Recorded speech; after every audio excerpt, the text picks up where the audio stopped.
Episode 8। जबरू अब घोड़े पर सवार नहीं था। वो फकीराना लिबास में था और पैदल ही सफर कर रहा था। बंगाल के जंगल आबादी के आसपास इतने घने नहीं थे। कभी छोटी छोटी झाड़ियों वाला मैदान आ जाता और कभी खेतों का सिलसिला शुरू हो जाता। फकीरों जैसे हुलिये में होने की वजह से जबरू की तरफ कोई भी खास निगाहों से नहीं देखता था। वो छकड़ा नुमा लारियों में सफर करता हुआ 3 दिनों में पटना शहर के कुर्बो जवार में आ गया। यहाँ से एक लारी में बैठा और शुमारी शहर गोरखपुर की तरफ चल पड़ा। वहां से गोंडा काठ गोदाम होता हुआ हरिद्वार पहुंचा। यहाँ उसने शहर के बाहर एक पुरानी मस्जिद के अहाते में 2 दिन आराम किया और आगे चल पड़ा। यूं ही सफर करता वो शिमला, पठानकोट और आखिरकार सियालकोट पहुंच गया। जबरू सियालकोट शहर से बाहर एक दरगाह पर आकर बैठ गया और हालात का जायजा लेने लगा। वहां उस जैसे कई फकीर थे।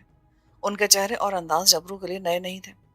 जबरू ने एक फकीर से बातों ही बातों में मालूम कर लिया कि सोचीतगढ़ को यक्के किस अड्डे से जाते हैं। उसने सारा दिन वहीं दरगाह पर बसर किया। जब शाम का अंधेरा फैला तो वो उठकर तांगों के अड्डे पर आ गया। सवारियों से लदा हुआ एक यक्का सोचीतगढ़ जाने को तैयार खड़ा था। जबरू भी उसमें बैठ गया। सोचीतगढ़ पहुंचते पहुंचते रात हो गई। देहाती सवारियां उतरकर कस्बे की तरफ चल दी। सोचीतगढ़ खासा बड़ा कस्बा था, मगर उसके कच्चे पक्के मकान अंधेरे में डूबे हुए थे। कहीं कहीं इक्का दुक्का रोशनी हो रही थी। जबरू लोगों की नजरों में नहीं आना चाहता था। अगरचे वहां पुलिस का कोई सिपाही नजर नहीं आ रहा था, मगर सीआईडी वालों का खतरा था। वो अड्डे से निकलकर कस्बे की आबादी से बचता हुआ एक तरफ को चल पड़ा। एक जगह खाल के पास पीपल का एक बहुत बड़ा दरख्त था। यहाँ एक तकिया था जहाँ अखाड़ा था और कच्ची कोठरी के बाहर तख्त बिछा था।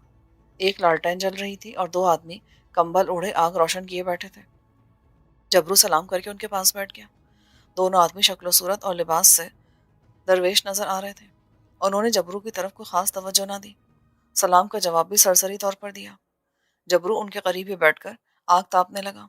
उसको मालूम था कि पंजाब के तकियों पर मंशियात का नाजायज काम भी होता है और इसी जगह से उसे गामी बदमाश के बारे में मालूमात हासिल हो सकेंगी। जबरू ने उन्हें बताया कि वो सियालकोट से चक्कर लगाता हुआ आया है और जम्मू किसी पीर साहब की दरगाह पर जा रहा है। दोनों फकीर ज्यादातर खामोशी रहे। शायद उन्होंने कोई नशा कर रखा था। एक फकीर ने जब थैले में से मुड़ा थोड़ा सिगरेट निकाल कर जलाया तो जबरू को चरस की नागवार बू आई। उसने जबरू को भी सिगरेट की पेशकश की, लेकिन जबरू माजत करते हुए बोला, मैं नशा नहीं करता। दोनों फकीर हंसने लगे। वो खामोश रहा। उसे सिर्फ वहां रात बसर करनी थी। चनाचे वो कोई जवाब दिए बगैर आग के अलाव के पास एक तरफ कंबल ओढ़कर पड़ गया।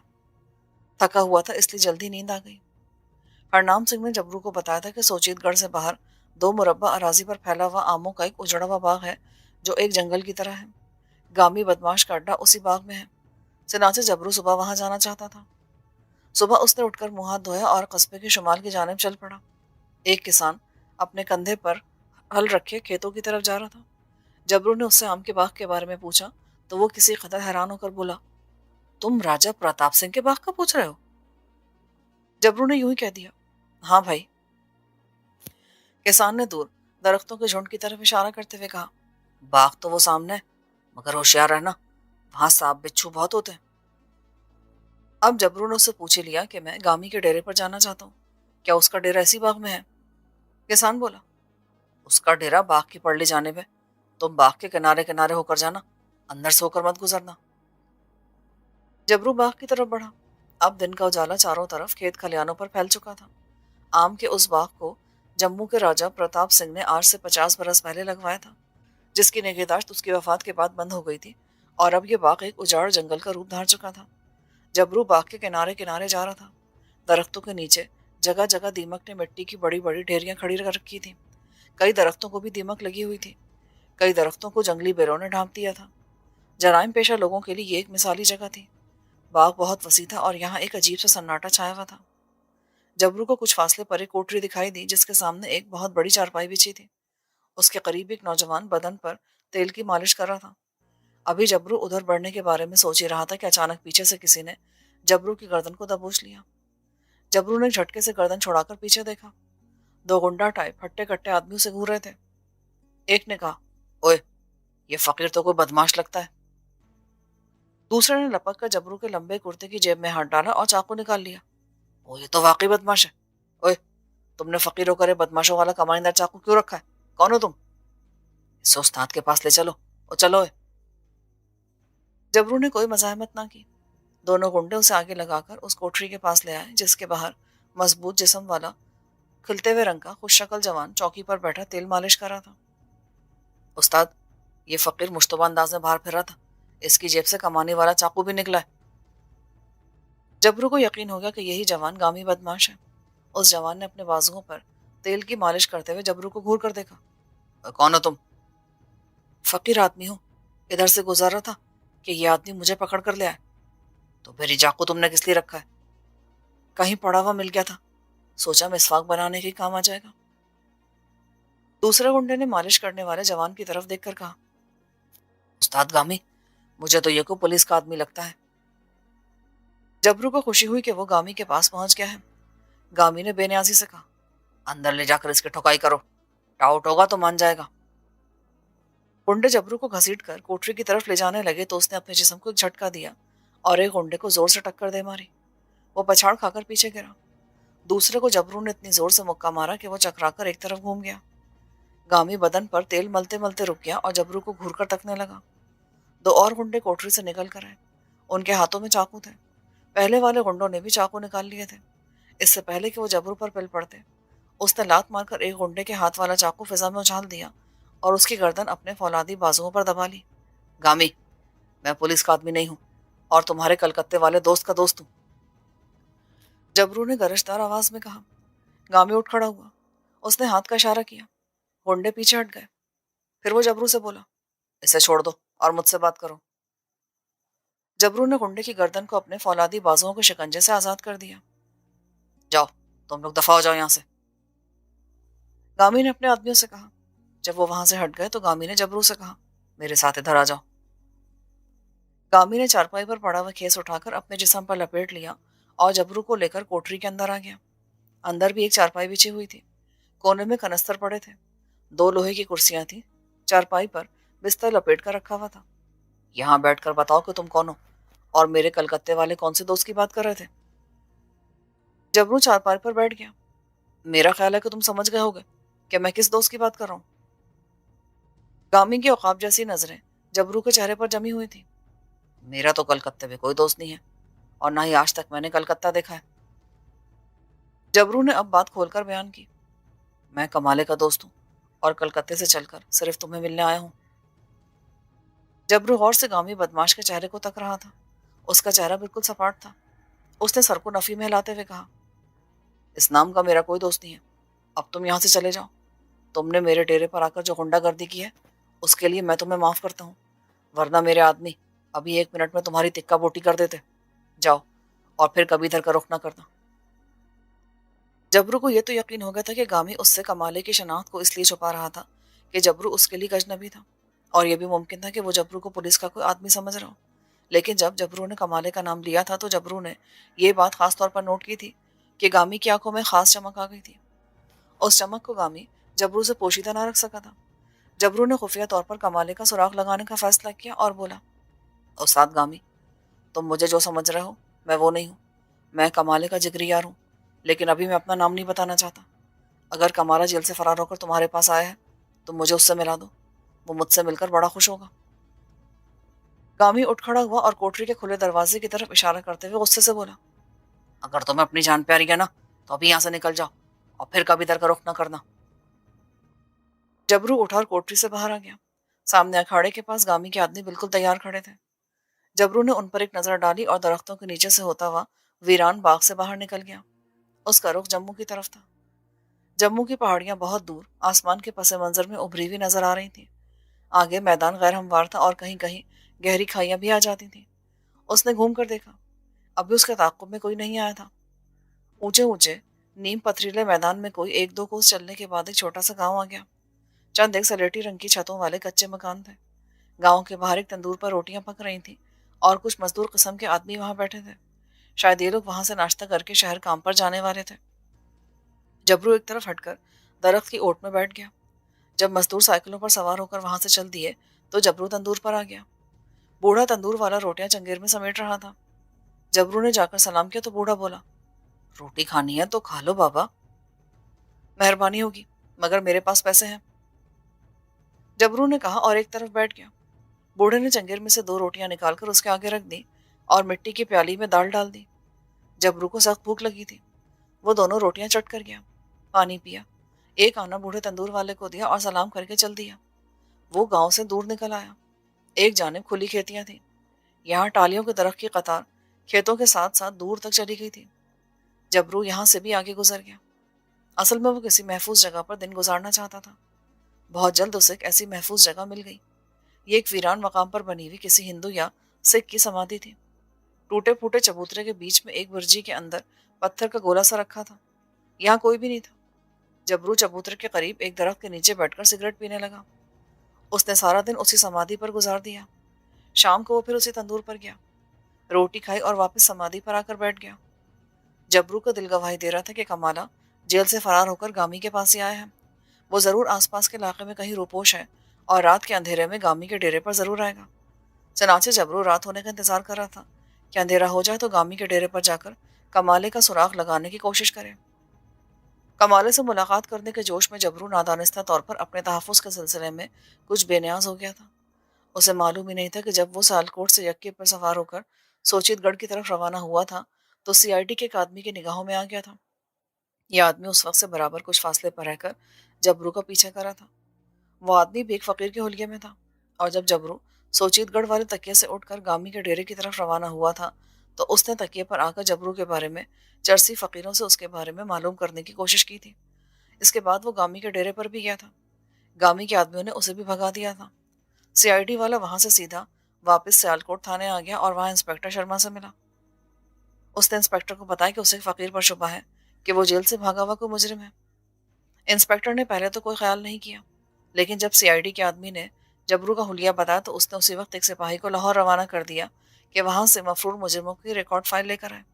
اس فائل میں کمالے اور جبرو کی تصویریں بھی تھیں۔ اس کارروائی میں سارا دن لگ گیا۔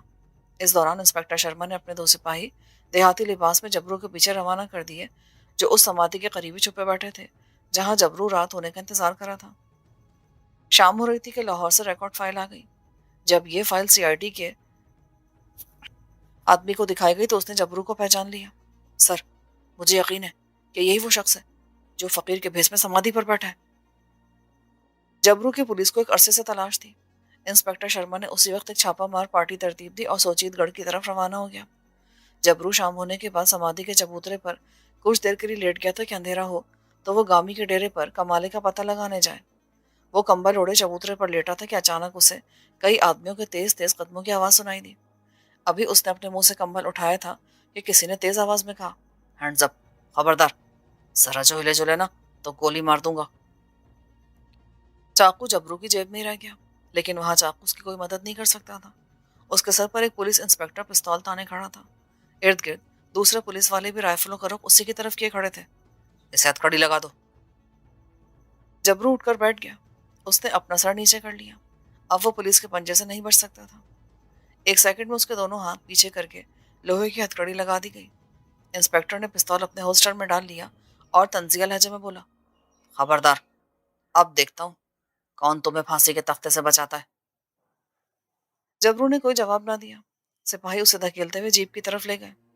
تھوڑی دیر بعد پولیس کی جیپ سیالکوٹ کی طرف دوڑی جا رہی تھی۔ جبرو کو یہی شک تھا کہ ضرور گامی نے پولیس کو مخبری کر دی ہوگی کہ ایک فقیر جو اصل میں کوئی گنڈا بدماش ہے علاقے میں گھوم رہا ہے۔ ہو سکتا ہے وہ پولیس کی خوشنودی حاصل کرنا چاہتا ہو۔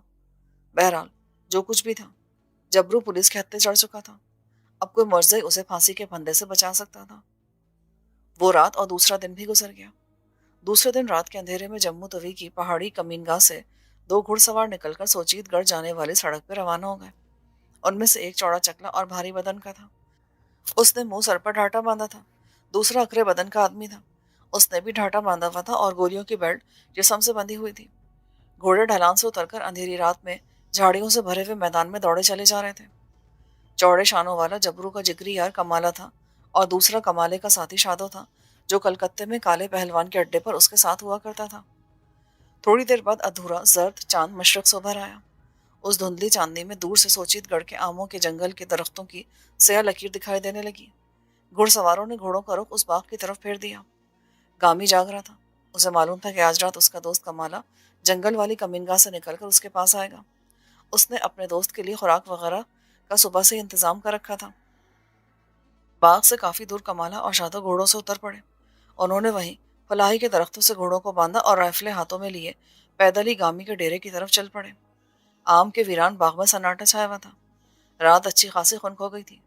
बाग के दरख्तों की तरफ से झींकरों की आवाज आ रही थी। बाग के करीब पहुंचकर कमाले ने हाथ के इशारे से अपने पीछे पीछे आते शादों को रोक दिया। दोनों वहीं झुककर बैठ गए। धुंधली फीकी चांदी में उन्होंने आंखें फाड़ फाड़ कर चारों तरफ देखा। जब उन्हें इत्मीनान हो गया कि वहां कोई और नहीं है तो वो उठकर बाग की तरफ बढ़े। गामी अपनी कोठरी में रोशनी बुझाए गोश पर आवाज बैठा था। उसने पत्तों के चरचराने की आवाज सुनी तो पिछली खिड़की जरा सी खोलकर बाहर देखा। उसे चांदनी और अंधेरे की मखलूत फिजा में दो साए अपनी तरफ बढ़ते नजर आए। उसने कमाले और शादों को पहचान कर खिड़की बंद की और कोठरी का दरवाजा खोल दिया। चंद लम्हों बाद कोठरी पर राइफल के दस्ते से किसी ने मखसूस अंदाज में 4 बार ठक ठक की। गामी ने आहिस्ता से कहा, आ जाओ कमाले। शादो बाहरी दरख्तों के पीछे छुपकर पहरा देने लगा। गामी ने कोठरी की कुंडी लगा दी और बोला, तमाम राशन मैंने सुबह को मंगवा के रख लिया था। कमाले ने मुंह से ढाटा उतारकर पल्लू से चेहरा पोंछा और राइफल एक तरफ रखकर चारपाई पर बैठ गया। गामी, मुसीबत के वक्त जिस तरह तुम मेरे काम आए हो ना, मैं उसे सारी जिंदगी नहीं भुला सकता। गामी ने लकड़ी के टुकड़े पर लगाई हुई मोमबत्ती रोशन कर दी। कोठरी में नरम नरम धीमी से रोशनी फैल गई। कमाले ने भी जबरू की तरह छोटी छोटी दाढ़ी रख ली थी। उसका चेहरा जंगलों की सख्त जिंदगी बसर करते करते सांवला और सख्त हो गया था। गामी कहने लगा, मुश्किल में यार के काम ना आए तो फिर जिंदा रहने का क्या फायदा। मर्द वही है जो मुसीबत में दोस्त का हाथ पकड़े। वो देखो, कोने में तुम्हारा राशन पानी रखा हुआ है। कमाला सिगरेट सुलगाने के बाद बोला, गामी यार, मैं कब तक दरबदर की जिंदगी बसर करता रहूंगा। पुलिस शिकारी कुत्तों की तरह मेरे पीछे लगी है। गामी ने भी सिगरेट सुलगा लिया। जहां तुम छुपे हो वहां तो कोई खुफिया वाला मंडलाता नजर नहीं आया ना। वहां पुलिस का खुफिया आदमी आया ना तो जिंदा बच कर नहीं जाएगा। प्यारे, मैं तो अपनी मौत को जेब में डाले फिर रहा हूं। कल यहाँ एक सीआईडी वाला फकीर का हुलिया बनाकर आ गया था। कहने लगा, मैं कमाले का यार हूं, कलकत्ते से उसे मिलने आया हूं। कमाला सिगरेट का कश लगाते लगाते वहीं ठटक गया।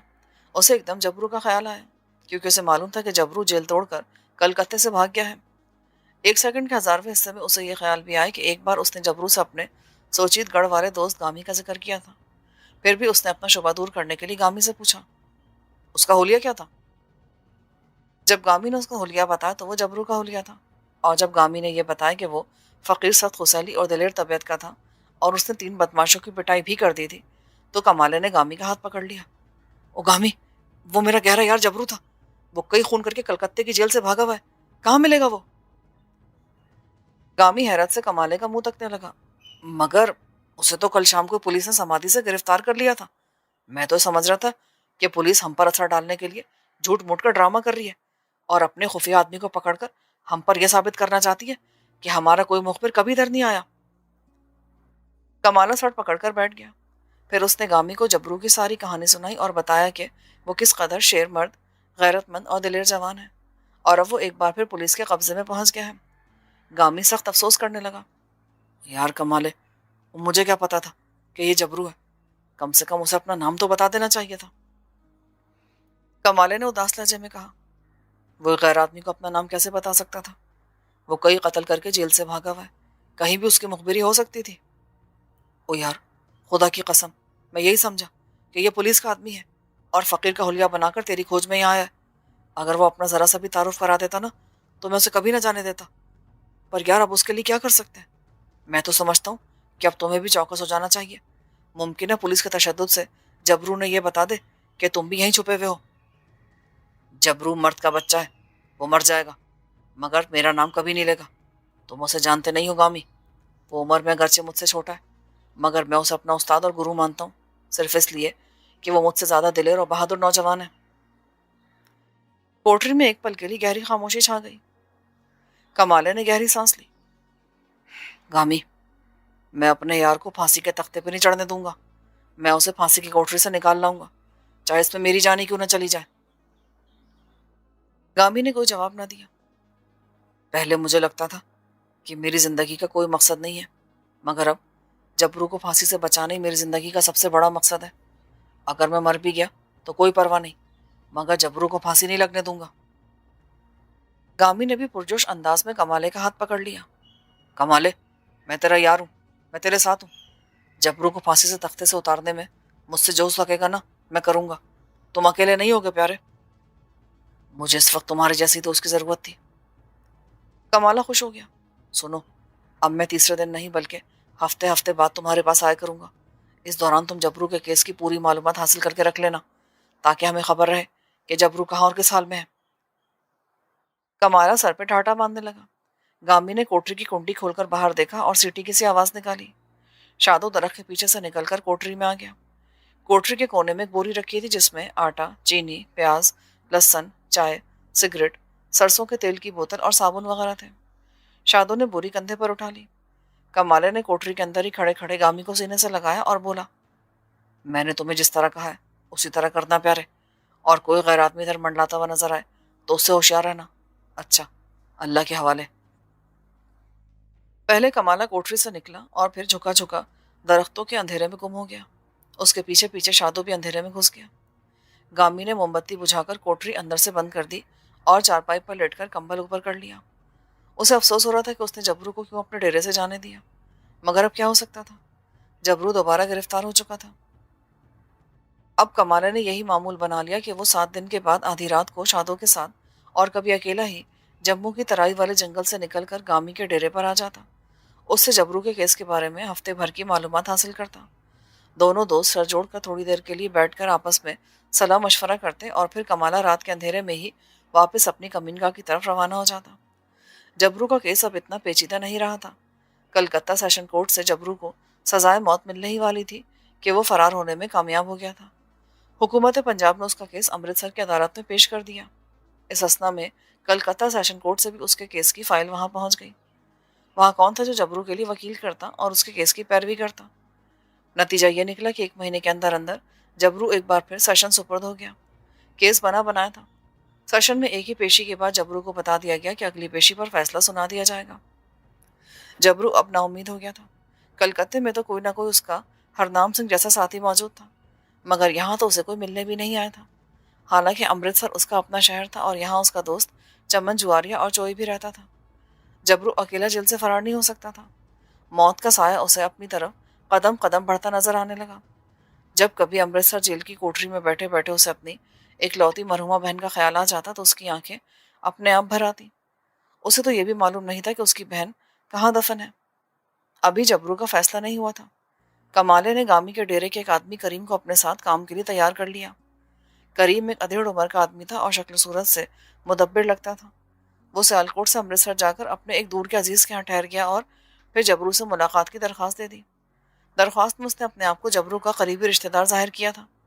جب اس کے بارے میں جبرو سے پوچھا گیا تو اس نے ہاں کر دی۔ وہ سمجھا کہ ہو سکتا ہے اس کے خالو خالہ کی طرف سے کوئی اس کا رشتہ دار ہو جو اس سے ملاقات کرنا چاہتا ہو۔ ملاقات کے روز کریم اس سے ملنے جیل آیا تو جبرو نے اسے پہچان لیا۔ اس شخص کو جبرو نے گامی کے ڈیرے پر دیکھا تھا۔ اس کا ماتھا ٹھنکا۔ وہ سوچنے لگا ضرور کوئی خاص بات ہے۔ کریم نے سلاخوں میں سے جبرو سے ہاتھ ملایا اور سر پر ہاتھ پھیر کر اسے پیار کیا۔ جب سپاہی ذرا پرے چلا گیا تو کریم نے جبرو کو ساری بات بتا دی اور کہا کہ مجھے کمالے نے بھیجا ہے اور وہ تمہیں جیل سے نکال لے جانے کا منصوبہ بنا رہا ہے۔ تم ہر وقت تیار رہنا۔ جبرو کے مردہ تن میں جیسے جان پڑ گئی۔ کمالہ واقعی اس کا جگری یار تھا۔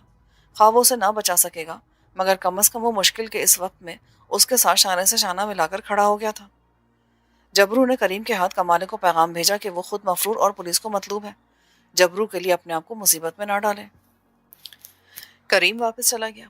اگلی ملاقات پر پھر آیا اور کمالے کا یہ پیغام لایا، جبرو بیٹے، کمالے نے پیغام دیا کہ وہ تمہیں کسی بھی حالت میں پھانسی نہیں لگنے دے گا۔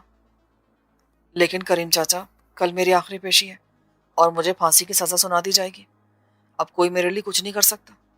کمالے سے کہنا کہ تمہاری مہربانیوں کا جبرو شکریہ ادا کرتا ہے اور تاکید ہے کہ اس علاقے سے اپنی جان بچا کر نکل جائے۔ دوسرے دن جبرو کی سیشن میں پیشی ہوئی۔ جج نے اسی وقت فیصلہ سنا دیا۔ جبرو کو سزائے موت دے دی گئی۔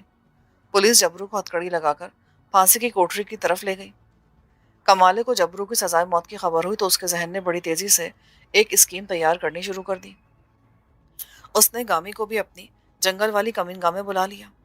2 دن تک وہ سر جوڑے غور کرتے رہے کہ جبرو کو پھانسی کی کوٹری سے کیسے نکالا جا سکتا ہے۔ बज़ाहिर ये काम नामुमकिन था। गामी ने तो कमाले को साफ कह दिया कि अब कुछ नहीं हो सकता, मगर कमाला नाउम्मीद नहीं था। उसे अपनी जान की परवाह नहीं थी। वो अपनी जान पर खेल कर भी जबरू को फांसी की कोठरी से निकाल लाना चाहता था। आखिर एक तरकीब उसके जहन में आ गई और वो जबरू की आखिरी मुलाकात के मौके का इंतजार करने लगा। जबरू से अब सिर्फ आखिरी मुलाकात के वक्त ही कोई शख्स मिल सकता था। अब करीम चाचा भी वहां नहीं जा सकता था। फांसी की सजा सुनाने के बाद 15 दिन जबरू को अपील के लिए दिए गए थे। सरकारी वकील ने महज रस्म पूरी करने के लिए अपील दायर करना चाही, मगर जबरू ने उसे ऐसा करने से मना कर दिया। वो जानता था कि उसका नतीजा कुछ नहीं निकलेगा। जिंदगी और मौत के दरमियान लटके रहने से बेहतर है कि वो जितनी जल्दी हो सके इस अजाब से निजात हासिल कर ले।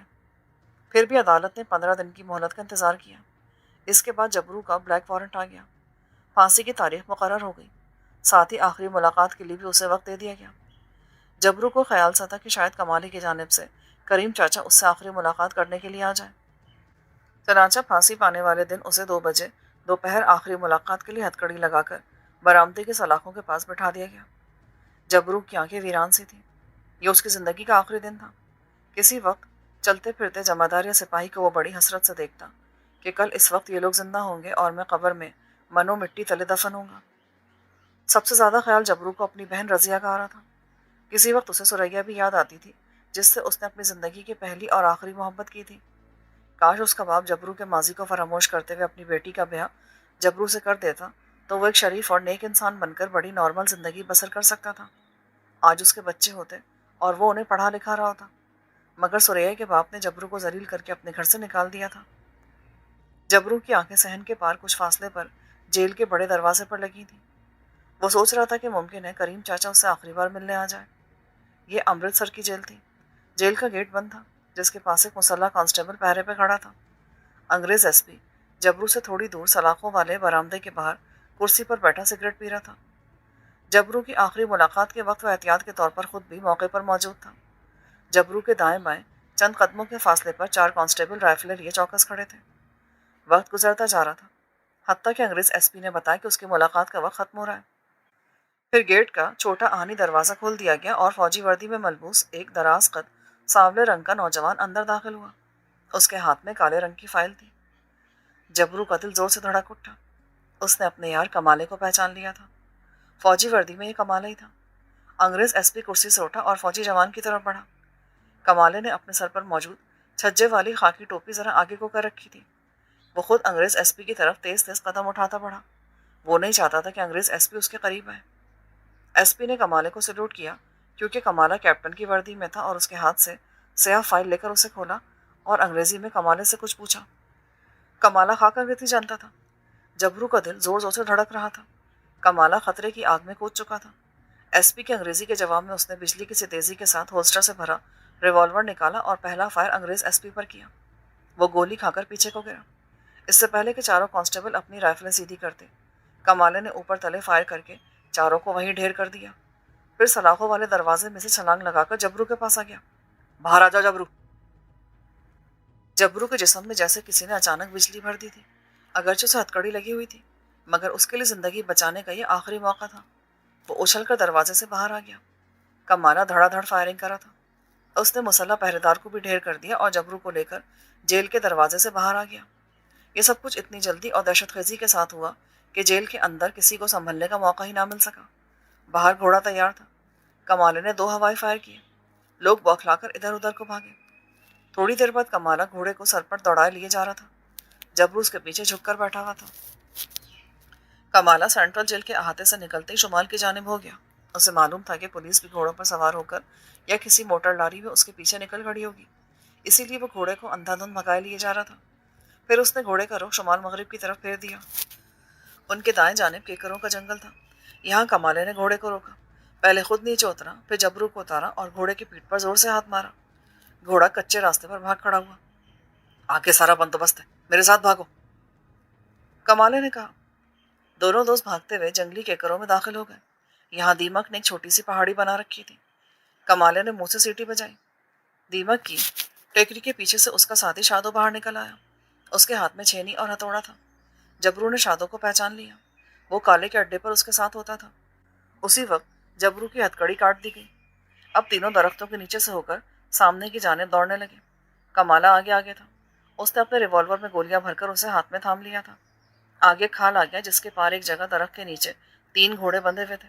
उन पर जेनें कसी हुई थी जिनके साथ 3 राइफलें लटक रही थी। कमाले ने अपने घोड़े पर छलांग लगाकर सवार होते हुए कहा, जबरू, यहाँ हमें दरिया की तरफ जाना है। जबरू और शादू भी घोड़ों पर सवार हो गए और चशमजदन में घोड़े जंगल में दौड़ाने लगे। अपने पीछे उन्होंने दूर फायर की आवाज सुनाई दी। पुलिस पार्टी उनके ताकुब में निकल खड़ी हुई थी। उन्होंने अपने घोड़ों की रफ्तार और तेज कर दी। केकरों का जंगल खत्म हुआ तो सामने दरिया रावी था। कमाले ने फिर जबरू से कहा, हमें घोड़ों पर ही दरिया को पार करना होगा। ये कहकर उसने घोड़ा दरिया में डाल दिया। उसके पीछे पीछे जबरू और शादू भी घोड़ों समेत दरिया में उतर गए। दरिया का पानी उनकी रानों तक पहुंच गया। घोड़े तैरते हुए दूसरे किनारे की तरफ चले जा रहे थे। वो दरिया के दूसरे किनारे पर चढ़े तो कमाले ने एड़ लगाई और टहली के जखीरे में दाखिल हो गया। कमाले को अच्छी तरह इल्म था कि पुलिस सारे इलाके में फैल गई होगी और वो ये सब कुछ सोच कर चला था। टहली के जखीरे से निकलते ही एक छोटी नहर आ गई जिसकी दूसरी जानिब आमों का घना बाग था। कच्ची सड़क बाग के पहलू से होकर आगे अजनाली की तरफ जा रही थी। कमाले ने घोड़े को नहर के पार जाकर रोका और फिर तीनों घोड़ों से उतर पड़े। कमाले ने घोड़ों पर से राइफलें उतारी और उन्हें कच्ची सड़क पर आगे को भगा दिया ताकि पुलिस को घोड़ों के सुबों के निशान से मुगालते में डाला जाए। बाग काफी वसी था। वो दौड़ते हुए आगे बढ़ने लगे। अब शादो आगे था क्योंकि उसी को मालूम था कि उन्हें किस जगह पहुंचकर अपने कपड़े तब्दील करने हैं। बाग के आखिरी सिरे पर एक जगह दरख्तों की कटी हुई सूखी टहनियों का बड़ा सा ढेर लगा था। शादो यहीं रुक गया। उसने ढेर के अंदर से गठरी खींचकर बाहर निकाली। जबरू ने कैदियों वाले कपड़े और कमाले ने फौजी वर्दी उतारकर आम किसानों वाला लिबास पहना और सरों पर चादरें लपेट ली। एक एक रिवॉल्वर अपने तहबंद के अंदर अड़स लिया। राइफलों को वही सूखी लकड़ियों के ढेर में पुराने कपड़ों के साथ छुपा दिया गया और आम के बाग से निकलकर तेज तेज कदमों से वो एक तरफ चलने लगे। कमाले ने जबरू को बताया कि गामी बदमाश ने उसकी मुखबरी नहीं की थी बल्कि सीआईडी का एक आदमी शुरू से उसके पीछे लग गया था जिसने उसे गिरफ्तार करा दिया था। अब तुम फिक्र ना करो, हम दोनों एक साथ जिएंगे और एक साथ मरेंगे। मगर कमाले, हम अभी तक चारों तरफ से खतरे में घिरे हुए, हम जा कहाँ हैं? यहाँ से 2 कोस पर गामी के छोटे भाई का घर है। वो यहाँ ईंटों का भट्टा चलाता है। उसके हम शाम तक छुपे रहेंगे। इसके बाद रात के अंधेरे में अपनी कमीनगाह की तरफ निकल चलेंगे। दिन ढलने लगा था। दूर एक जानिब ईंटों के भट्टे की स्याह चन्नी दिखाई दी जो एक तरफ को झुकी हुई थी। गामी के भाई रहमत ने भट्टे के करीब एक कच्चा कोठा डलवा रखा था। उसे उनकी आमद की इत्तला पहले से थी। चनाचे वो अपने मकान के आगे बेचैनी से टहल रहा था। जब वो तीनों वहां पहुंचे तो रहमत ने कोई बात किए बगैर उन्हें कोठरी में जाने का इशारा किया। रहमत कुछ देर कोठरी के बाहर टहलता सिगरेट पीता रहा। दरअसल वो ये मालूम करना चाहता था कि कहीं उनके पीछे कोई पुलिस का आदमी तो नहीं लगा। जब उसे यकीन हो गया कि दूर दूर तक कोई आदमी नहीं तो वो भी कच्चे मकान के अंदर चला गया। रहमत ने उन्हें गरम गरम दूध पिलाया और फिर मकान के पीछे से निकालकर ईंटों के भट्टे के नीचे एक तहखाने में छुपा दिया। उस जगह कमाला, जबरू और शादू शाम होने तक छुपे रहे। जब शाम का अंधेरा फैल गया तो रहमत उन्हें दोबारा अपनी कोठरी में ले आया। उन्होंने खाना खाया और सिगरेट सुलगाकर आपस में आहिस्ता आहिस्ता बातें करने लगे जबकि रहमत गांव चला गया था। कमाला और जबरू सरगोशियों में पुराने जमाने की बातें करने लगे। दोनों ने जुदा होने के बाद से लेकर उस वक्त तक की अपनी अपनी दास्तान सुनाई। शादो कोठरी के दरवाजे से लगकर बैठा था। रहमत रात गए वापस आए तो अपने साथ 3 घोड़ियां भी लाया जिन पर ज़ेनें कसी हुई थी। भाई जी, उसने कमाले से कहा, आपको रास्ते का सारा पता है। इन घोड़ियों को तराई के इलाके में पहुंचकर छोड़ देना, ये अपने आप वापस आ जाएंगी। अब तुम लोग जितनी जल्दी हो सके निकल जाओ, अल्लाह के सुपुर्द। कमाले ने उससे हाथ मिलाया और तीनों दोस्त घोड़ियों पर सवार हो गए। कमाले ने घोड़ी का रुख शुमाल वाले मैदान की तरफ फेर दिया और चंद लम्हों बाद तीनों सवार हवा से बातें करते उड़े जा रहे थे। आधी रात के बाद मैदान खत्म हो गया और नीम पहाड़ी इलाका शुरू हो गया। यहाँ कोई कच्ची सड़क या पगडंडी नहीं थी। चारों तरफ छोटे छोटे टीले और बंजर जमीन थी। चंद को सफर करने के बाद छोटी छोटी पहाड़ियों का इलाका आ गया। कमाला घोड़ी को बड़ी महारत से पहाड़ियों के बीच में से निकाले लिए जा रहा था। जबरू और शादो उसके पीछे पीछे थे। जब वो उस इलाके से निकलकर एक तराई में दाखिल हुए तो सुबह सादक की रोशनी नमूदार हो रही थी। तराई में छोटे छोटे जंगली फलाही के बेशुमार दरख्त थे जिन्होंने अपने फैले हुए छतनारों से वहां मजीद अंधेरा कर रखा था। एक सूखे पहाड़ी नाले को पार करने के बाद सामने चढ़ाई आ गई। यहाँ कमाला घोड़ी से उतरा। जबरू और शादो भी उतर पड़े। जबरू की टांगे जैसा अकड़ गई थी। वो जमीन पर बैठ गया। कमाला बोला, शादो, इन घोड़ियों का रुख पीछे की जानिब करके इन्हें छोड़ दो। शादो ने ऐसा ही किया। घोड़ियां देखते ही देखते जिधर से आई थी उसी तरफ दरख्तों में गायब हो गई। अब कमाला भी जबरू के पास आकर बैठ गया और चादर से मुंह पर आया पसीना पोंछकर बोला, यहाँ से हमारी जगह ज्यादा दूर नहीं है, बस इस पहाड़ी की दूसरी जानिब जाना होगा। پہاڑ کی چڑھائی مشکل تھی۔ آدھی چڑھائی چڑھنے کے بعد انہوں نے ایک جگہ بیٹھ کر تھوڑی دیر آرام کیا اور پھر اوپر چڑھنا شروع کر دیا۔ جس وقت وہ پہاڑی کی چوٹی پر پہنچ کر دوسری طرف اتر رہے تھے تو مشرق میں سورج نے اپنا چہرہ اوپر کر کے زمین پر سنہری کرنیں بکھیرنا شروع کر دی۔ تھوڑی دیر مزید چلنے کے بعد کمالے کی خفیہ کمین گاہ گئی۔ یہ پہاڑی کی ڈھلان پر ایک چٹان کے گہرے شگاف کے اندر چھوٹا سا غار تھا۔ غار کے منہ کو جنگلی درختوں اور جھاڑیوں کی خشک ٹہنیوں سے اس طرح چھپایا گیا تھا کہ باہر سے دیکھ کر کسی کو شک نہیں ہو سکتا تھا کہ اس کے پیچھے کوئی غار ہے۔ یہاں پہنچ کر جبرو نے منہ ہاتھ دھویا۔ تینوں دوستوں نے مل کر روٹی کھائی اور پھر جبرو اور کمالہ سو گئے۔ دوپہر کو سو کر اٹھے۔ شادو سو گیا اور جبرو اور کمالہ غار سے باہر آ کر ایک جھاڑی کی اوٹ میں بیٹھ کر پہرا دینے اور آپس میں باتیں کرنے لگے۔ وہ دیر تک پرانے زمانے، کلکتے کے زمانے کی باتیں کرتے رہے۔ کمالے، اس طرح ہم کب تک زندگی گزاریں گے یار؟ ایک نہ ایک دن پولیس ہمیں پکڑ لے گی اور پھر شاید ہی ہمیں کو پھانسی کے پھندے سے بچا سکے۔ تم نا امید کیوں ہوتے ہو میرے یار؟ آخر جنگل میں شیر بھی تو زندہ رہتا ہے، آزادی اور بے فکری سے۔ اسی طرح ہم بھی زندہ رہ لیں گے۔ انسان اور شیر میں بڑا فرق ہوتا ہے کمالے۔ او یار، کوئی فرق نہیں ہوتا، ہم اور کر بھی کیا سکتے ہیں؟ ہم تمام انسانوں کی طرح نہیں ہیں۔ ہم دونوں قاتل ہیں جبرو۔ ہمیں عدالت کی طرف سے سزائے موت سنائی جا چکی ہے اور ہم جیل توڑ کر بھاگے ہیں۔ جبرو چپ رہا۔ وہ نیچے کھڈ میں اگے ہوئے جنگلی جھاڑ جھنکار کو دیکھ رہا تھا۔ پھر وہ گہری سانس لے کر بولا، یار میں چاہتا ہوں کہ ایک بار پھر شریف آدمی کی طرح زندگی بسر کروں، شادی کروں، میرے بچے ہوں، ان کو تعلیم دلاؤں، پھر ان کا بیاہ کروں اور جبرو پیارے، اس بات کو اب دل سے نکال دو۔ ہم مفرور خونی ہیں، شریفوں میں گئے نا تو وہی پکڑ کر ہمیں پولیس کے حوالے کر دیں گے۔ جبرو نے کمالے کی طرف دزدیدہ نگاہوں سے دیکھا۔ کمالے، تم نے کبھی کسی سے محبت کی ہے؟ وہ کیا چیز ہوتی ہے پیارے؟ چل چھوڑ ان باتوں کو، میں تم سے ایک بات کہنا چاہتا ہوں۔ اس خفیہ جگہ پر ہم زیادہ دیر تک نہیں رہ سکیں گے۔ شادو راشن لینے ہفتے میں ایک بار گامی کے پاس سوچیت گڑھ جاتا ہے۔ میرے فرار کے بعد پولیس نے وہاں مخبروں کا جال پھیلا دیا ہوگا، کیونکہ میں اسی علاقے سے گرفتار ہوا تھا۔ شادو زیادہ دیر تک اپنے آپ کو پولیس کی نظروں سے بچا نہیں سکے گا۔ کمالے نے گردن پر الٹا ہاتھ پھیرتے ہوئے کہا، تم کہنا کیا چاہتے ہو؟ میں یہ کہنا چاہتا ہوں کہ اب یہاں سے کسی اور طرف کوچ کرنے کا سوچو۔ میں تمہیں یقین کے ساتھ کہہ رہا ہوں کہ ایک نہ ایک روز پولیس یہاں پہنچ کر ہمیں گرفتار یا ہلاک کر لے گی۔ یہ علاقہ محفوظ نہیں رہا۔ کہتے تو تم ٹھیک ہو، مگر جہاں بھی جائیں گے پولیس کی تلوار ہمارے سروں پہ لٹک رہی ہوگی۔ کمالے، تم میرے جگری یار ہو، میں تم سے اپنے دل کی کوئی بات نہیں چھپا سکتا۔ میرا جی چاہتا کہ یہاں سے دور کسی گمنام سی جگہ پر جا کر ایک نئی زندگی شروع کروں۔ اگر تم بھی میرا ساتھ دو تو ہم اپنے گناہوں کے داغ دھو سکتے ہیں۔ جبرو، کبھی کبھی تم بالکل بچوں کی طرح باتیں کرنے لگتے ہو۔ شاید تمہیں ابھی تک احساس نہیں ہوا کہ ہم موت کے منہ میں بیٹھے ہیں اور ہماری بقیہ زندگی موت سے آنکھ میں چولی کھیلتے ہی گزرے گی۔ جبرو خاموش ہو گیا۔ کمالے کو اس نے کوئی جواب نہیں دیا، لیکن اس کا دل ایک بار پھر شریفانہ زندگی کے آغاز نو پر اسے اکسا رہا تھا۔ اس نے دل ہی دل میں فیصلہ کر لیا کہ چاہے کچھ بھی ہو جائے، وہ ملک کے کسی دور دراز گوشے میں نکل جائے گا اور نام بدل کر ایک نیک اور شریفانہ زندگی کا آغاز کرے گا۔ اسے اپنے دل میں یہ بھی یقین تھا کہ وہ کمالے کو بھی راضی کر لے گا اور اسے بھی اپنے ساتھ لے کر جائے گا۔ دوسرا دن بھی انہی خدشات اور خطرات کے ساتھ گزر گیا۔ ایک آدمی غار کے باہر پہرا دیتا اور باقی دو غار کے اندر دب کے بیٹھے رہتے۔ چوتھے دن شادو کو راشن لینے کے لیے سوچیت گڑھ جانا تھا۔ کمالے نے اسے اچھی طرح سمجھا دیا کہ اب وہ ایک ایسے علاقے میں جا رہا ہے جہاں قدم قدم پر خطرہ ہے۔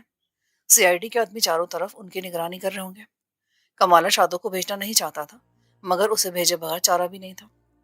راشن کے بغیر 3 آدمی وہاں زندہ نہیں رہ سکتے تھے۔ جبرو خاموشی سے سب کچھ دیکھ رہا تھا۔ اس کا تجربہ کمالے سے زیادہ تھا۔ اسے معلوم تھا کہ زندگی کا یہ انداز زیادہ دیر تک چل نہیں سکے گا۔ شادو گھوڑے پر سوار ہو کر سوچیت گڑھ میں واقع گامی کے ڈیرے کی طرف روانہ ہوا۔ اس نے دیہاتیوں جیسا لباس پہن رکھا تھا۔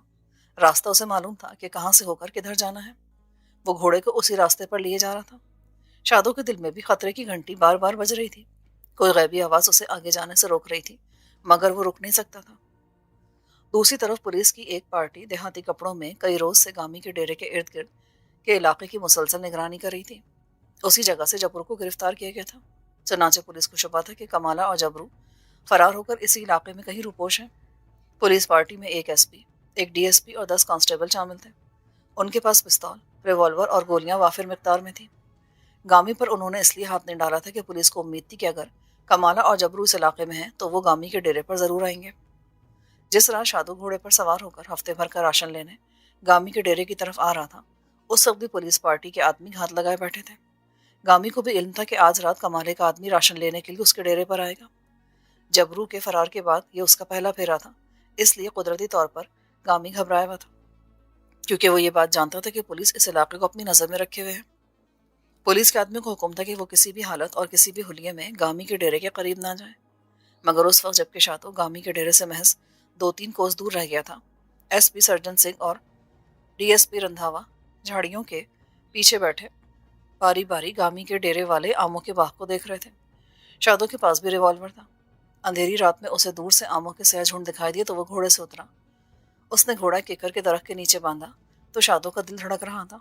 उसे फिजा में खतरे की बू महसूस हो रही थी, मगर चूंकि अभी नौजवान था, ना तजर्बेकार था, इसलिए मौके की संगीनी का पूरी तरह से तज्जिया ना कर सका और रिवॉल्वर हाथ में थामे झुककर झाड़ियों और दरख्तों की ओट लेता आमों के वीरान बाग की तरफ बढ़ने लगा।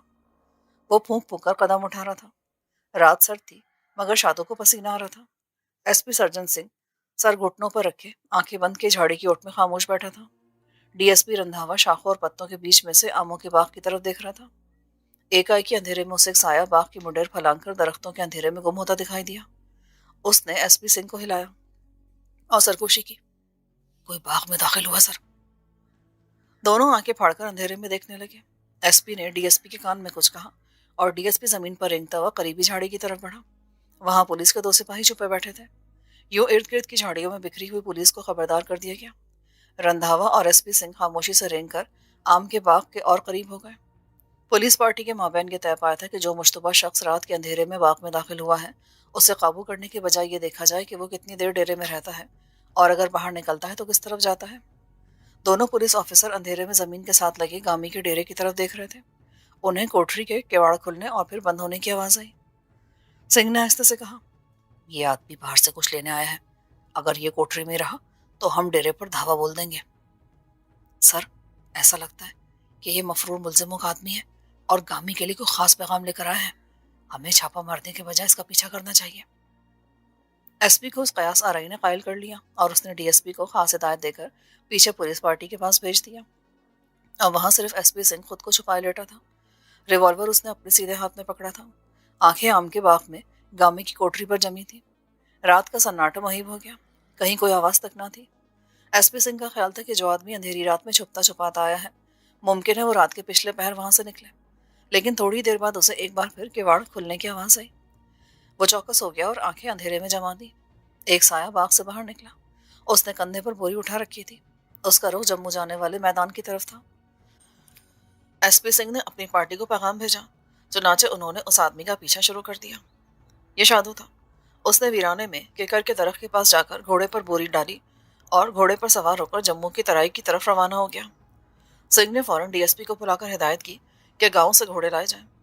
पुलिस पार्टी के घोड़े करीबी गांव में हर वक्त मौजूद रहते थे। इस काम में उन्हें 15-20 मिनट लग गए। एसपी को यकीन हो गया था कि कमाला और जबरू दोनों में से कोई एक जम्मू की तराई के जंगल में कहीं छुपा है। थोड़ी देर बाद पुलिस पार्टी पूरी तरह मुसल्लह होकर जम्मू की तराई की तरफ रवाना हो गई थी। अब उनके साथ पुलिस का एक खोजी भी था, जो पक्की सड़क पर भी घोड़ों के सुमों के निशान उठा लेने पर माहिर था। एसपी सिंह पुलिस पार्टी को लेकर तराई के जंगल में पहुंच गया। उनकी 303 की राइफलें घोड़ों के साथ लटक रही थी। ये सब आम देहाती लिबासों में थे। उसने पो फटने से पहले पहले तराई में एक पहाड़ी की ढलान पर अपनी पार्टी को एक खुश्क नाले के किनारे दरख्तों के नीचे जमा कर दिया और दिन निकलने का इंतजार करने लगा। जब उजाला फैलना शुरू हुआ तो एसपी ने खोजी को साथ लिया। डीएसपी को पार्टी के साथ पीछे रहने की हिदायत की और खुद पहाड़ी की तरफ बढ़ा। खोजी झुक झुक कर घोड़े के खुरे देख रहा था। आखिर एक जगह उसने सुमों के निशान देख लिए। ये शादों के घोड़े के निशान थे, जो पहाड़ी की ढलान की तरफ जा रहे थे। सुर्ख बजरी मिली मिट्टी और घास पर बने उन निशानों को खोजी की औकाबी नजरें साफ देख रही थी। पहाड़ी पर थोड़ी दूर तक चलने के बाद एसपी सिंह वहीं रुक गया।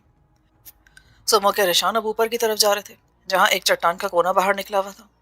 एसपी ने अंदाजा लगाया कि घोड़ा उससे आगे नहीं जा सकता, क्योंकि आगे चट्टान हायल थी। इसका मतलब यह था कि मफरूर मुलजिम उसी चट्टान के आसपास किसी खो में छुपा होगा। वो खोजी को साथ लेकर वापस नीचे खट के किनारे पुलिस पार्टी के पास आ गया। पुलिस ऑफिसर्स के माबैन मशवरे शुरू हो गए। फौरी तौर पर एक सिपाही सोचीतगढ़ थाने की जानिब मजीद कुमक मंगवाने के लिए रवाना कर दिया गया। شادو وہ پھٹنے سے پہلے ہی راشن لے کر چٹان والی خفیہ کمین گاہ پر پہنچ گیا۔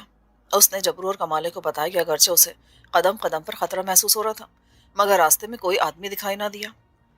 جبرو خاموش بیٹھا تھا۔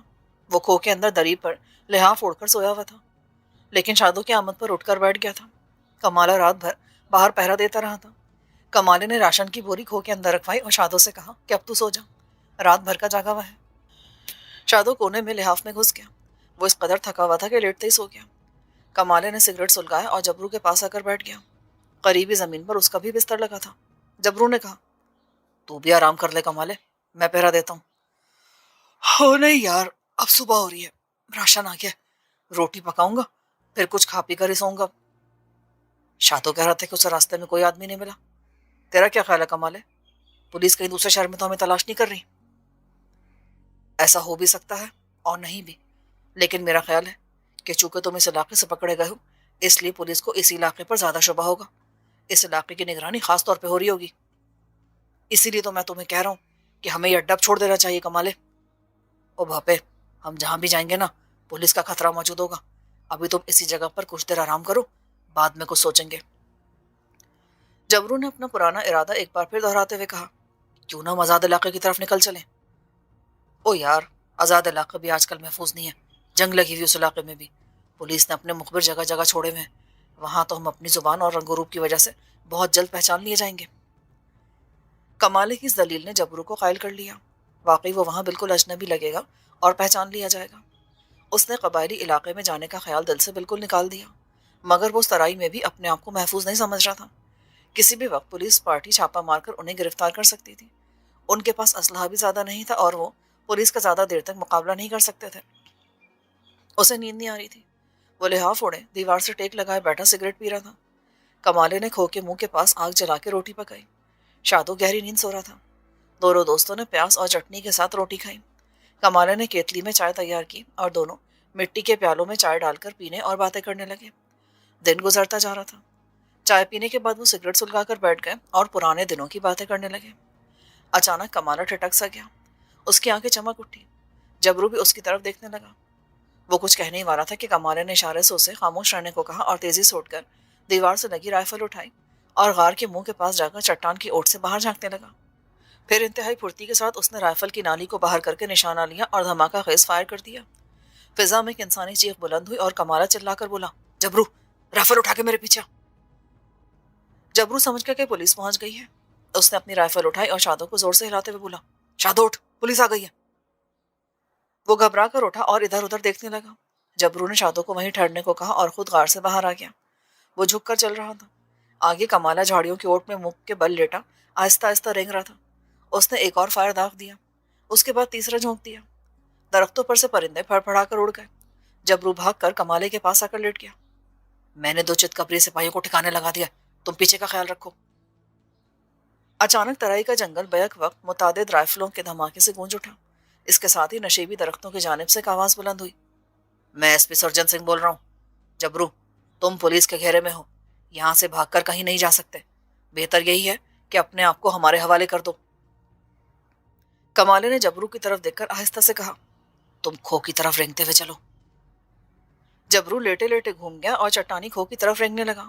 اچانک پہاڑی کے اوپر سے گولی آئی جو جبرو کے بالکل ہی قریب جھاڑیوں کو توڑتی ہوئی نیچے کھٹ کی طرف نکل گئی۔ جبرو فوج کا تربیت یافتہ تھا۔ وہ کوہنیوں کے بل اٹھا اور جھکا جھکا بھاگ کر غار میں داخل ہوا۔ وہاں شادو رائفل لیے گھات میں پہلے ہی بیٹھا تھا۔ جبرو نے آتے رائفل کا رخ پہاڑی کے اوپر کر کے اوپر تلے 2 فائر کر دیے۔ اوپر سے پے در پے 10-11 فائر ہوئے۔ دھماکوں سے جنگل ارج اٹھا۔ جبرو سمجھ گیا کہ وہ سچ مچ پولیس کے نرغے میں ہیں اور پولیس نے انہیں اپنے گھیرے میں لے لیا ہے۔ اب ایک ہی صورت ہے کہ وہ کسی نہ کسی طرح اپنی جانیں بچا کر جدھر کو منہ اٹھے بھاگ جائیں۔ نشیب کی طرف سے ایس پی سنگھ کی آواز دوبارہ بلند ہوئی۔ اس نے ایک بار پھر ہتھیار پھینک کر اپنے آپ کو پولیس کے حوالے کرنے کا حکم دیا۔ کمالہ نشیب میں فائر کرنے لگا۔ جبرو نے اسے آواز دے کر اپنی طرف بلایا۔ کمالہ ناسمجھ تھا۔ اسے اس قسم کی گوریلا جنگ کے بارے میں کچھ علم نہیں تھا۔ کمالہ بار بار رائفل میں گولیاں بھرتا اور فائرنگ شروع کر دیتا۔ جبرو رینگتا ہوا اس کے پاس گیا اور اسے تقریباً کھینچتا ہوا واپس غار میں لے آیا۔ جبرو اس نتیجے پر پہنچ چکا تھا کہ کھیل ختم ہو گیا ہے۔ اگر وہ کچھ دیر تک ایسے ہی ہوا میں گولیاں چلاتے رہے تو اوپر والی پولیس پارٹی غار پر دھاوا بول دے گی اور پھر یا تو ان تینوں کی لاشیں وہاں پڑی ہوں گی या पुलिस उन्हें हथकड़ियां पहना चुकी होगी। उसने शादो से कहा, शादो बाहर फायरिंग करते रहो। फिर वो कमाले से बोला, कमाले हम चारों तरफ से घेरे में लिए जा चुके हैं। पुलिस के पास असलाह भी बहुत है और उनकी नफरी भी ज्यादा है। एक टुकड़ी हमारे सर के ऊपर बैठी है और बाकी नीचे से ऊपर आ रही है। अब हमारे लिए बेहतर यही है कि अपनी अपनी जानें बचाकर भाग निकले। अल्लाह को मंजूर हुआ और जिंदा रहे तो फिर कहीं ना कहीं मुलाकात हो जाएगी। कमाना पहले तो न माना, मगर जब फायरिंग करीब से सुनाई देने लगी तो उसने शादो को भी अंदर बुला लिया। शादो 3 रिवॉल्वरों में गोलियां भर दो, जल्दी करो। शादो ने उसी वक्त टोकरे से रिवॉल्वर निकाल के भर दिए। कुछ गोलियां कमाले और जबरू ने अपनी अपनी जेबों में रख ली। तीनों ने एक एक रिवॉल्वर संभाल लिया। कमाले ने कहा, यहां से खुफिया रास्ता दूसरी तरफ जाता है, मेरे पीछे पीछे आओ। वो दोनों कमाले के पीछे हो गए। गार से निकलकर कमाला झुका और चट्टान के किनारे किनारे दीवार के बिल्कुल साथ लगकर पीछे की तरफ चलने लगा। ऊपर और नीचे से बराबर गोलियां बरस रही थी। चट्टान के अकब में एक तंग दरार थी जिसमें से वो बड़ी मुश्किल से एक एक करके गुजर गए। दूसरी जानिब गहरी ढलान थी। नीचे खुश्क पहाड़ी नाला था जो झाड़ियों और खुश्क लंबी घास से भरा हुआ था। ढलानी दीवार से चिमट कर वो आहिस्ता आहिस्ता नाले में उतर गए। फिर उन्होंने नाले की झाड़ियों में एक तरफ बढ़ना शुरू कर दिया। फायर की आवाज अब दूसरी तरफ आती महसूस हो रही थी। कमाला उन्हें पुलिस की फ्रंट लाइन से निकाल रहा था। कोई निस्फ फरलांग चलने के बाद नाला खत्म हो गया। आगे एक ढलान थी जहां से बरसात में नाले का पानी आबशार की शक्ल में नीचे गिरा करता था। यह ढलान जमीन से कोई 6-7 फुट बुलंद थी। नीचे एक गोल हाउस सा बना था जिसमें पानी बिल्कुल नहीं था, पत्थर ही पत्थर थे। एक बार फिर उन्हें एसपी की आवाज आई। ये आवाज अब दूर से आ रही थी। मैं तुम्हें 2 मिनट की मोहलत देता हूँ, हथियार फेंक कर कार से बाहर आ जाओ, नहीं तो हमारी गोलियां तुम्हें छलनी कर देंगी। कमाला गहरी सांस लेकर बोला, जबरू यहाँ से एक रास्ता शुमाल को और एक रास्ता जुनूब को जाता है। अगर हम इकट्ठे निकलेंगे ना तो पकड़े जाएंगे।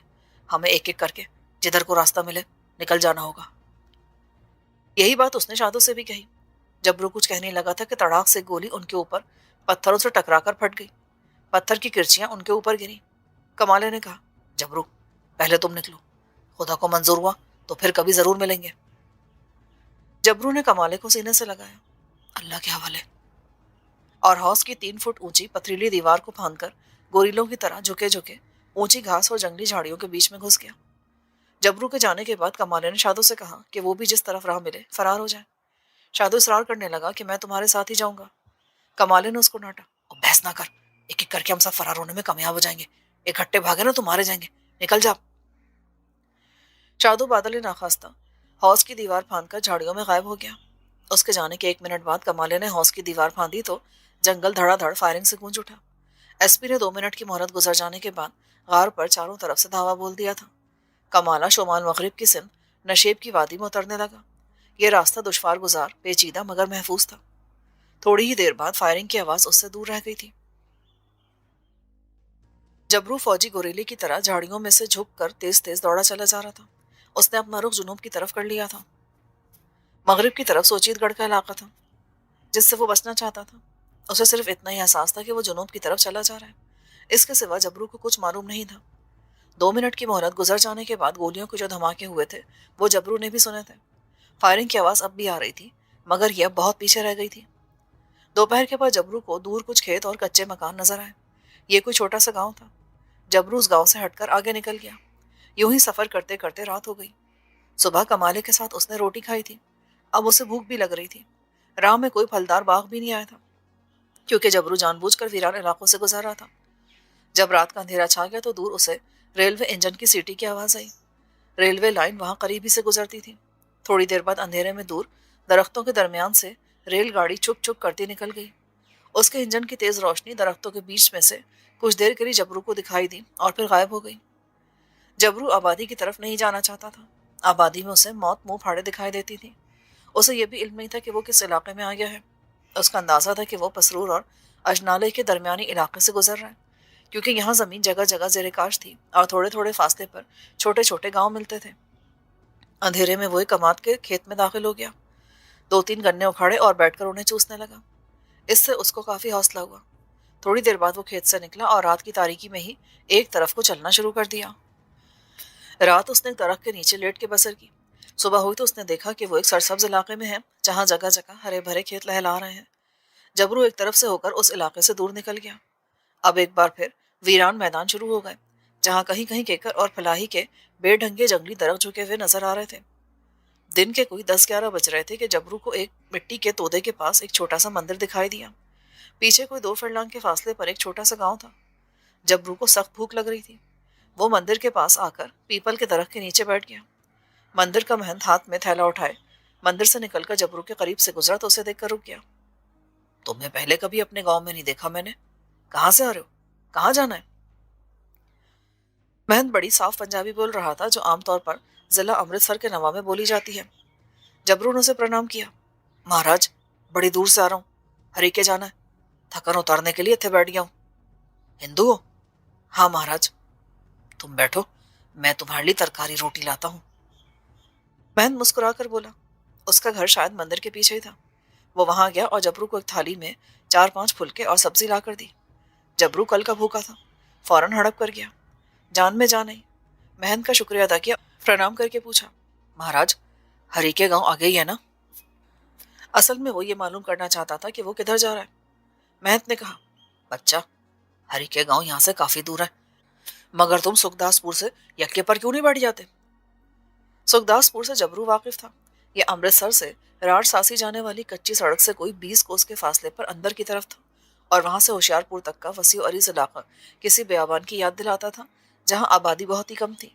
ये शुमाली पंजाब का मैदानी इलाका ही था, मगर वहां से कोट शवा तक की सतह मुर्तफा शुरू हो जाती थी।